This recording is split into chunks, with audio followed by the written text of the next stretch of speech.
Okay. In the previous section, we did a little bit of self-introduction and also went through our syllabus in detail. And now I'm going to highlight this, our syllabus a little bit. We mentioned this textbooks. We have two, and the second is online, great resource to refer to. And the first one, while you guys are waiting to get either a copy of this first one, I mean a hard copy, or trying to order online, I think I'm going to provide the first chapter of this first blue covered book for you, just to catch up. If you're waiting for your hard copy book to arrive for the first 2 weeks. And we will have homework posted on Blackboard, and it will be both with and without R. So if you're not familiar with R, please go ahead to download the R and play a bit with it. And we will have 2 exams and a final project. And the final project is just to replace our final exam. And it will be a report that showcases the tools that you will learn from this course. Yeah, if you do not want to listen like the previous detailed syllabus go through, this is the main information. Well, I mentioned the prerequisites when we went through the syllabus, which is you get B or higher for STAT 5301, or you get department approval. But just to gauge yourself, if you have adequate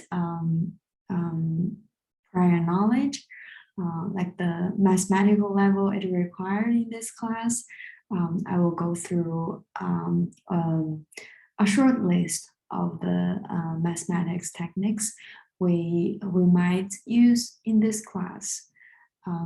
So we will use some of the matrices manipulation, like addition, subtractions, multiplication, inverse of matrices, transpose. We use this x prime instead of this x t, which denote the transpose. We will use this one in our notation, the trees of matrices, and symmetric matrices, we will use some of its properties. And for others, we will take the logs of matrix, partial derivatives, partial derivatives, matrix derivatives, and we will need to calculate the expectation and variance of matrices. This might be not so familiar for most of you, I guess. So we will go through it a little bit. Okay. Well, expectations and variance of matrices. So we are assuming here, assume x and y are matrices of random variables. Both matrices, x, small x and y, are vectors of random variables. Small x and y vectors, A, B, and C are constant matrices. So those are matrices with all numbers that we know. Well, if we want to take the expectation of this formulation, A times X times B plus C, we'll take its expectation, then we will get A times the expectation of X times B plus C.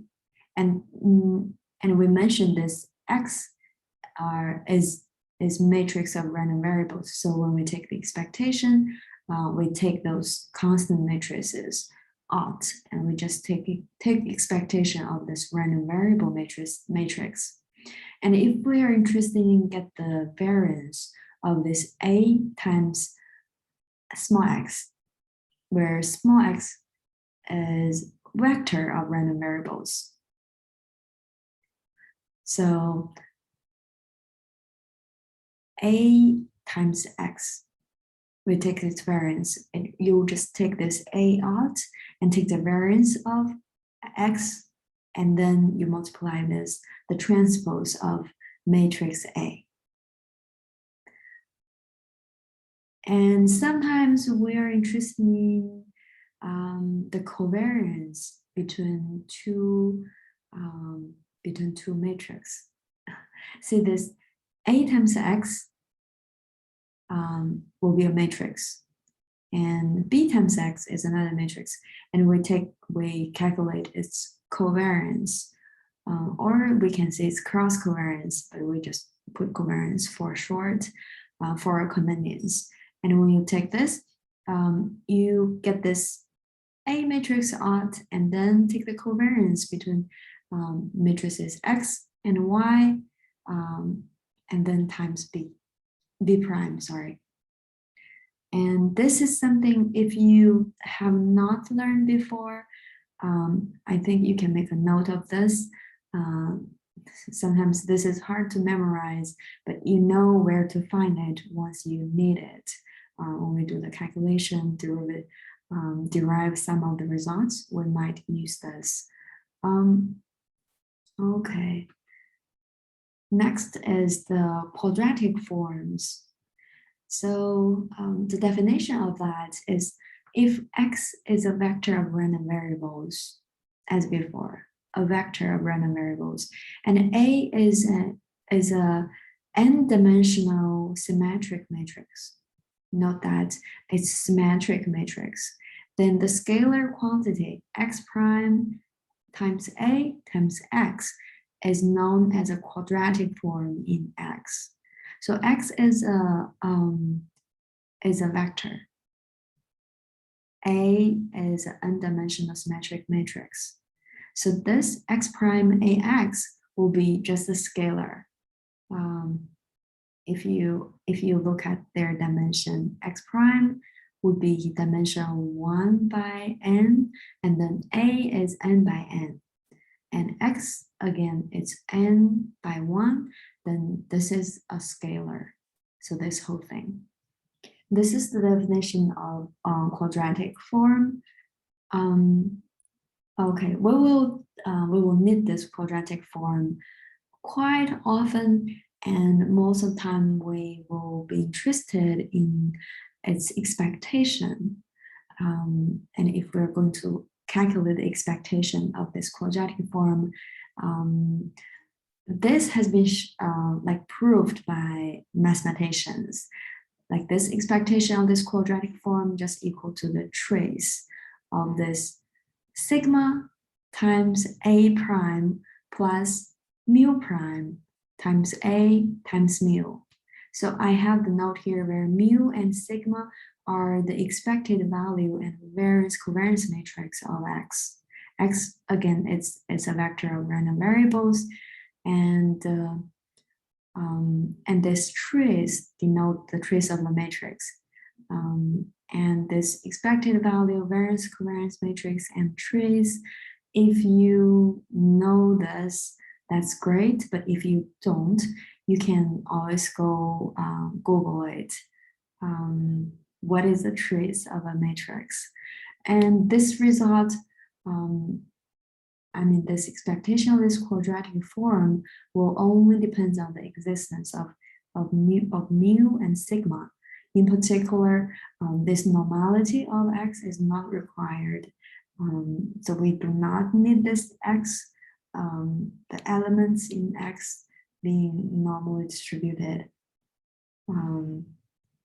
Yeah, so this will hold without, like, as long as we have, as long as mu and sigma exist, So no normality required for X. Okay, another piece is the derivative of matrices. So the derivative of matrices are defined as partials with respect to the variable vector. For example, here, the fx, if we define fx being a prime x, both a and x are vectors. So a prime x, if you write it out, it's just a summation for I from 1 to n, and then multiply. It's a summation of the multiplication of ai and xi. And if we take the derivative of this f, then we just take derivative of this summation. Or if we take this is partial derivative, it's with respect to xi.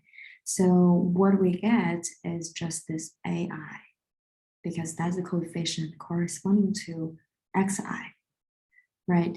But if we have, if we do the derivative for the whole f, not just partial derivative, it turns out that we just do the partial derivative with respect to each of the variables in x.